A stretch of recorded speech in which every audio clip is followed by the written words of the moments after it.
तो साधु जी, सीताराम, साधु जी महापुरुष कहते हैं कि गोविंद को पाना है तो भक्ति आवश्यक।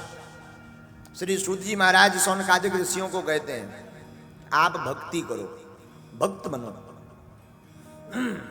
दृढ़ता पूर्वक कहते ठाकुर की भक्ति करो। सौनकादिक ऋषियों से कहते देखो भाई ये कलयुग है, और कलयुग में सत्संग बड़ी मुश्किल से प्राप्त होता। एक बात और ध्यान रखना, सत्संग आपको सर्वत्र व्याप्त नहीं मिलेगा ना, सब जगह नहीं मिलेगा। तुम सोचो स्वर्ग में जाओ और वहां पर जाकर के तुम बैठो स्वर्ग में कि हमें सत्संग मिल जाए, बागेश्वर वालों की कथा, तो मुश्किल है। आपको स्वर्ग में सत्संग नहीं मिलेगा, भोग की सब वस्तुएं मिलेंगी पर सत्संग नहीं मिलेगा। सत्संग को पाना है तो इसी लोक में आना पड़ेगा, और इसका प्रत्यक्ष प्रमाण भी बताया। आहा, एकदा हि विशालायां चत्वार ऋषयो मला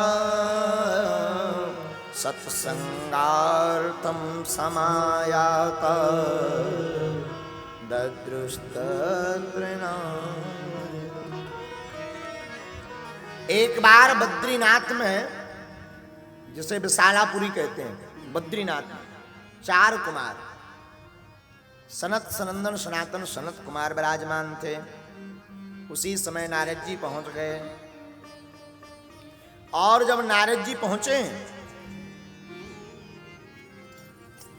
तो नारद जी का स्वरूप देख करके चारों कुमारों का दिमाग विचित्र हो गया।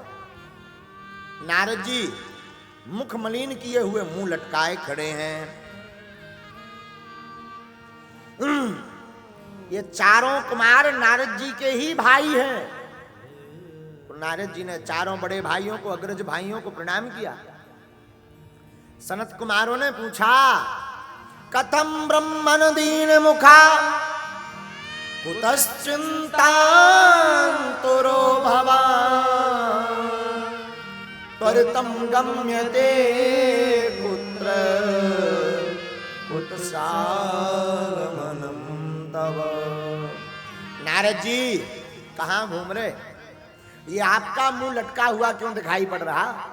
कहाँ से आ रहे हो आप वापस? साधु संतों का मुख लटका हुआ नहीं दिखाई देना चाहिए, मलिनता नहीं होनी चाहिए। साधुओं का मुख तो प्रसन्न होना चाहिए।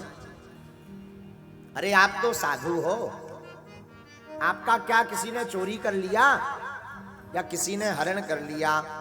आप तो इतने वीतराग महात्मा हो कि अपने लिए रहने के लिए एक झोपड़ी भी नहीं बनाई, पर आपकी चोरी कौन कर सकता? निज परिताप द्रिवये नवनीता पर दुख द्रिवहि संत सुपुनीता। संत अपने दुख से दुखी नहीं होता, संत तो दूसरों का दुख देख करके दुखी होता। पर तुम क्यों इतना मुखमलन किए हो? नारद जी ने अपनी वार्ता सुनाई। भैया हम इस लोक में सत्संग करने आए थे, तुम्हें सत्संग मिला नहीं? अगर सत्संग ही भैया मिला होता तो मुख की मलिनता ना चली जाती, ये प्रसन्नता रहती मुख पर। सत्संग ही तो मिला नहीं है। क्यों नहीं मिला? बोले कलयुग के प्रभाव के कारण। कलयुग एक विचित्र युग है। कलयुग में सत्संग की कमी आ गई। अच्छा, तो तुम संतों के पास गए? नारद जी कहते हैं भैया हम संतों के पास भी गए, तो वहां सत्संग नहीं हुआ। पाखंड निरता संतो विरक्ता सा परिग्रहा तरुणी प्रभुता गे श्याल को बुद्धिदायका। नारद जी कहते संत भी बड़े विचित्र। कैसे? नारद जी बोले भैया कलयुग के संत भी विचित्र मिले हमें। कुछ जो अच्छे सच्चे संत थे वो तो मिले नहीं, पर पाखंड निरता संतो विरक्ता सा परिग्रहा, पाखंड में लिप्त संत मिले। अच्छा, कितनी जगह गए आप? नारद जी कहते अनेक जगह गए। भैया एक महात्मा के घर पर गए, आश्रम पर। नाम हमने बड़ा सुना था कि इनका नाम त्यागी बाबा है। और जब त्यागी बाबा जी के यहाँ सत्संग करने गए तो 20-25 मंजिला मकान देखा। तो हमने पूछा कि भाई इतना वीआईपी भवन किसका बना है? तो किसी ने कान में कहा ये त्यागी जी का है, और नाम त्यागी जी, लिफ्ट से चल रहे हैं। नारद जी बोले हमारा दिमाग खराब हो गया। नारद जी बोले महाराज तुरंत हमने बैक कर लिया अपने आप को, सोचा यहाँ काम चलने वाला नहीं, चलो दूसरे महात्मा के पास सत्संग करेंगे। तो हमने सुना कि एक मौनी बाबा रहते हैं। अब वहां कुछ सत्संग तो होगा नहीं, पर आनंद आएगा, जाना चाहिए। नारद जी बोले मौनी बाबा के आश्रम पर गए।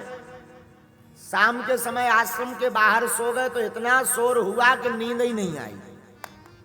तो हमने रात को पूछा कि भाई ये किसका आश्रम है? बोले पता लगा मौनी बाबा जी का आश्रम है। नारद जी बोले भैया अब तो और दिमाग खराब हो गया। आगे बढ़े तो 20-25 छोटे छोटे से बच्चे, सुंदर गोरे नारे, तिलक लगाए हुए, यज्ञोपवीत धारण किए हुए, बड़ा सुंदर मुख मुस्कुराता हुआ, वेदत ध्वनि आपस में करते हुए चले आ रहे थे। हमने सोचा कि वाह कितने ब्राह्मणों के अच्छे बच्चे हैं, बड़े सुंदर बालक।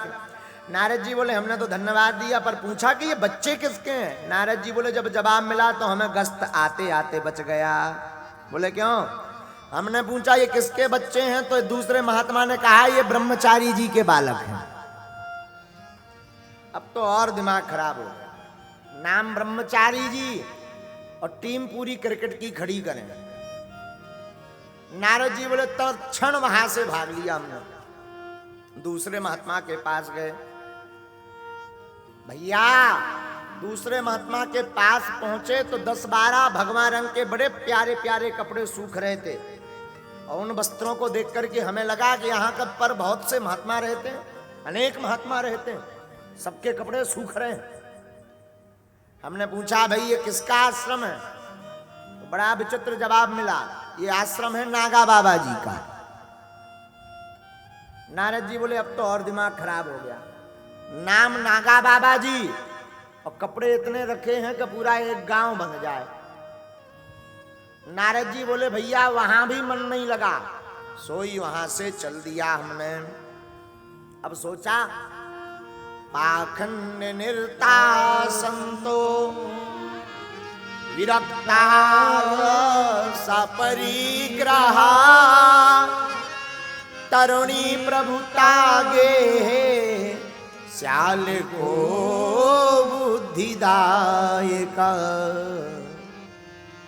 नारद जी कहते संतों के पास जब हमें सत्संग नहीं मिला तो गृहस्थियों के पास गए। लेकिन गृहस्थ में तो और बड़ा गड़बड़। बोले क्यों? बोले भैया गृहस्थियों में माता पिता की सेवा जब तक श्रीमती जी नहीं आ गई, और जहां देवी जी आई सो मताई बाप की खाट या तो खेत में या किसी वृद्धाश्रम में। हाँ, और जब तक बालक का विवाह नहीं होता तब तक माता पिता की आज्ञा मानता है। विवाह होने पर फिर किससे आज्ञा लेता है? बोले श्याल को बुद्धिदायक। श्याल को माने साला, साले साहब। जब तक शादी नहीं होती है माता पिता की आज्ञा, और शादी भई पर कोई भी काम करना हो तो माता पिता से नहीं पूछा जाता। स्पेशल फोन ससुराल में साले साहब को लगाया जाता। हेलो गाड़ी लेना है बताओ, रेड लेवे के ब्लैक, ठटरी के बड़े। हाँ, मताई बाप घर पे बैठे, मताई बाप नहीं दिखा रहे। श्याल को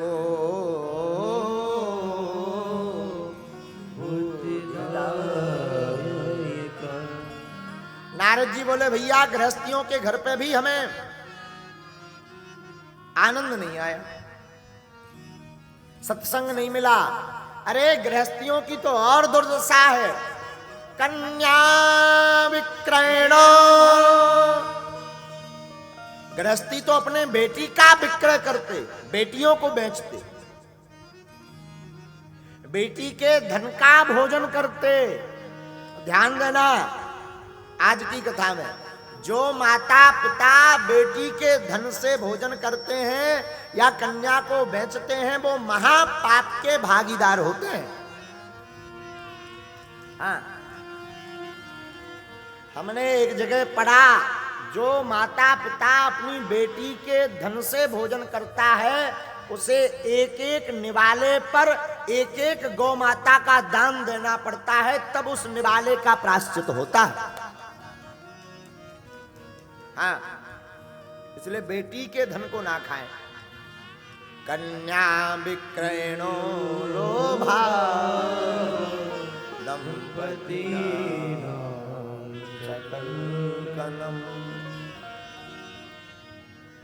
कलयुग का बड़ा प्रभाव देखा। नारद जी बोले भैया जब सत्संग वहां भी नहीं मिला तो हम श्री धाम वृंदावन गए। बोलो वृंदावन धाम की जय। नारद जी बोले संतों का परम धन तो भगवान नाम है, लेकिन दूसरों का दुख भी संत नहीं देख सकते। अच्छा, वैष्णव का धन क्या है जरा बताओ। हम वैष्णवों का, वैष्णव कौन है? जो तिलक लगाते हो, ठाकुर जी की सेवा करते हो, जो कंठी माला पहनते हो, वो सब वैष्णव हैं। और वैष्णवों का धन संपत्ति नहीं है भैया, करोड़ों संपत्ति कमा लो, किसी काम की नहीं है। वैष्णवों का धन है गोविंद का नाम।